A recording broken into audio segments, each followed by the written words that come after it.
Radio city podcast च्या पलीकडे RJ प्रसन्न सोबत. नमस्कार. च्या पलीकडे या पॉडकास्टमध्ये मी आरजे प्रसन्न तुम्हा सर्वांचं मनपूर्वक स्वागत करतो.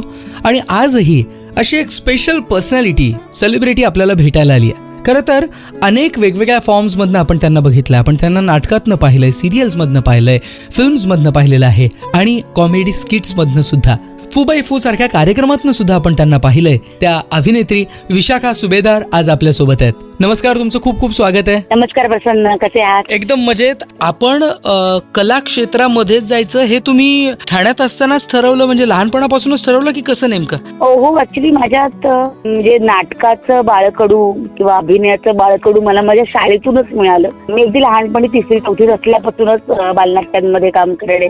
6वी-7वी मध्ये सुद्धा मी बक्षिसं वगैरे घेतली होती बालनाट्याची, सर्वोत्कृष्ट अभिनेत्री. सुदैवानं माझ्या शाळेतल्या शिक्षिका होत्या, त्याच्यामुळे मला ट चा उच्चार कसा करावा किंवा तिकीट मधला त वेगळा आणि ट वेगळा आहे, तिकीट नाही आहे, हे बारीक बारीक शब्दोच्चार मला माझ्या शाळेतल्या शिक्षकांकडनं. लायब्ररी होती शाळेची, त्यामुळे अनेक नाटकांची तकं माझ्या वाचनात आली. म्हणजे 7वी-8वीत असताना मी वीज मारी धरतीला किंवा नटसम्राट नाटक वाचून झालं होतं माझं. शिवाय माझे वडील सुद्धा सजग प्रेक्षक होते, त्यांच्यामुळे सुद्धा माझ्यात हे नाटकाचं वेड मला लागलं आणि ते खूप छान पद्धतीने त्याचं संवर्धन झालं आई वडिलांच्या छत्रछायेत आणि शिक्षकांच्या मार्गदर्शनामुळे. भरतनाट्यम मध्ये डिग्री घेतलेली आणि मग भरतनाट्यम मध्ये क्लासेस वगैरे घ्यावे असं डोक्यात होतं, पण समाऊ यायचं इथेच होतं पाणी, त्याच्यामुळे आलं इकडच्या वावरात शिरलं. नक्कीच, कारण तुमची विकिपीडियावरती जरी इन्फॉर्मेशन बघितली तरी त्याच्यामध्ये बुगी बुगी लिहिलेलं आहे. मी त्याचाच विचार करत होतो हे नेमकं काय आहे बुवा.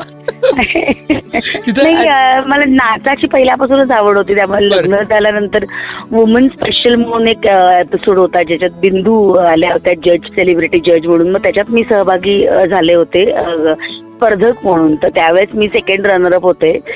भोगी भोगी, that was my first television attempt competition. तर खूप मजा आली होती. तर ते सुद्धा एक वेगळं फील्ड आहे माझ्यासाठी. डान्स माझा जीव की प्राण आहे, माझा श्वास आहे, तसं नाटक माझ्यासाठी माझा जीव की प्राण आहे. आता मी भरतनाट्यम मध्ये डिग्री घेतलेली, त्यामुळे मला खरं तर आता जरी नाचाचा कार्यक्रम नाही करता आले, क्लासिकल शास्त्रीय नृत्याचे कार्यक्रम जरी नाही करता आले, जरी तो माझा सराव होत नाही, पण तरी सुद्धा जे मी माझ्या शास्त्रात शिकले आहे त्या सगळ्या शास्त्राचा वापर मी नाटकात करत असते किंवा कुठल्या स्किट्स मध्ये करत असते. माझ्या अंगातली लय, ताल, माझ्यातली ग्रेस, माझ्यातले कुठे श्वास घ्यायचा, कुठे सोडायचं, ह्या सगळ्या संगती मला वाटतं डान्स आणि नाटक या दोघांच्या मुळे माझ्यात ते भिनलंय. आणि नाच पण त्याला ऑफकोर्स कारण आहेच. बरोबर.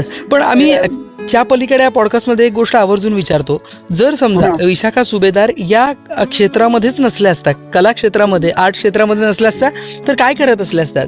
तर कदाचित मी समाजोपयोगी गोष्टी करण्यात मशगूल असते. कदाचित मी काहीतरी मी कार्यकर्ते असते कुठल्या तरी पक्षाची वगैरे. आणि मग माझं हाताचं असल्यामुळे पोळी भाजी केंद्र असतं. मी पार्लरचं शिक्षण घेतलं, ब्युटी पार्लरचं, त्यामुळे मी ब्युटी पार्लरचं सुद्धा केलं असतं. मला अनेक धंदे, एका दगडावर पाय नव्हतात माझा.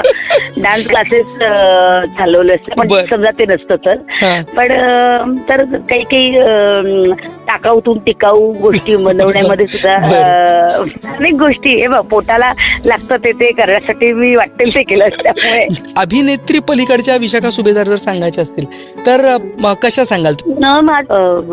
विनोदी अभिनेत्री म्हणून जगजाहीर म्हणजे माहिती असलं तरी सुद्धा, जाहीरपणे सगळ्यांना विनोदी अभिनेत्री म्हणून मला ओळखलं गेलं तरी सुद्धा मी खर तर जातीवंत विनोदी पंथातली नाहीये. मला जरा ते काय म्हणूया ते विचार करावा लागतो, ते परफॉर्म करताना ते येतं. असं ठरवून विनोद नाही मला करता येत जसे. त्यामुळे मला मी विनोदी नाहीये खरं तर. मी खूप I am very serious kind of.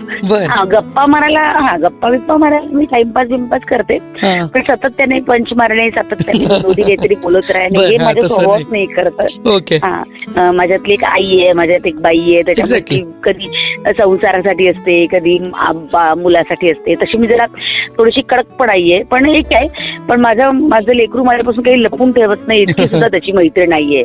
बर. त्याच्यामुळे जशी आपण स्क्रीनवर पाहतो त्यामध्ये थोडीशी निराळी आहे मी, आत्मसंवादी आहे थोडीशी. अच्छा. बर बर. मी अशी खूप स्वतःशी खूप बोलत असते, स्वगत म्हणतो ना आपण, तसं माझं खूप चाललेलं असतं. ग्रेट. कारण हल्ली लोकांचं आणि स्वतःशी आता- बोलणंच होत नाहीये, तुमचं होतंय ही खूप चांगली गोष्ट आहे म्हणायची. हो, माझं मला खूप आधीपासूनच ती सवय आहे स्वगत बोलण्याची, आणि स्वतः काय करतोय स्वतःच एक तपासून पण, आपलं exactly. बघायचं की काय काय चाललंय आपलं असं. तर थोडस एखादा भगवंताची पुस्तकं वाचणे, भगवंताचं नामस्मरण करणे, जप करणे, याच्यात माझा छान निवांत वेळ जातो. क्या बात आहे. त्यामुळे थोडीशी अशी ही विशाखा आहे, त्यामुळे ती विशाखा अनेक जणांना माहिती नाही. मी मॅनिफेस्टेशन करते, मेडिटेशन करते, ग्रेट. या काही गोष्टी अनेक जणांना माहिती नाही. तर बरोबर. त्या नाही, तोच खरं तर आमचा पुढे उद्देश काही आहे, वर्षांनी. लिसनर्स पर्यंत त्या गोष्टी पोहोचवण्याचा.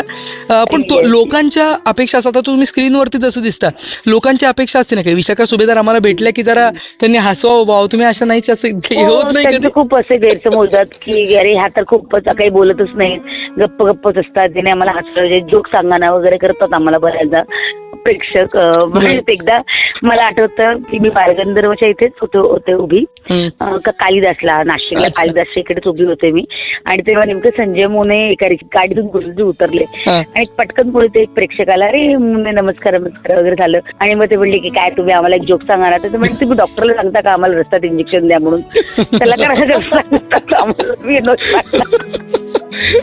पटकन असं म्हणाले की डॉक्टर दिसलं तर सांगता का रस्त्यात इंजेक्शन द्या म्हणून, हे काय तुम्ही आम्हाला रस्त्यात सांगता? ते दॅट वॉज ते मला इतकं कमाल वाटलं की खूप लोकांची अशी अपेक्षा असते की अरे आम्ही स्टेजवर जसे दिसतो, आम्ही स्क्रीनवर जसे दिसतो, उरलेल्या आयुष्यात पण असतो तो नटखटपणा असतो कुठेतरी असतो, पण तो सातत्याने पेटवत राहत म्हणजे असतो आपला. बरोबर. पण आज खरंच खूप छान वाटलं. च्या पलीकडचे विशाखा जे आहे ते समजून घेण्याचा आम्ही प्रयत्न केला, आणि तुम्ही त्या खुलून सांगितल्या, त्याबद्दल आमच्या सगळ्या लिसनर्स तर्फे तुम्हाला खूप खूप धन्यवाद आहेत. येस, थँक्यू प्रसन्न, मज्जा आली, थँक्यू सो मच. धन्यवाद मॅडम. अभिनेत्री विशाखा सुभेदार आज आपल्या सोबत होत्या च्या पलीकडे या पॉडकास्ट मध्ये. प्रसन्न घेतोय रजा. भेटूया पुढच्या पॉडकास्ट मध्ये वेगळ्या सेलिब्रिटीसह.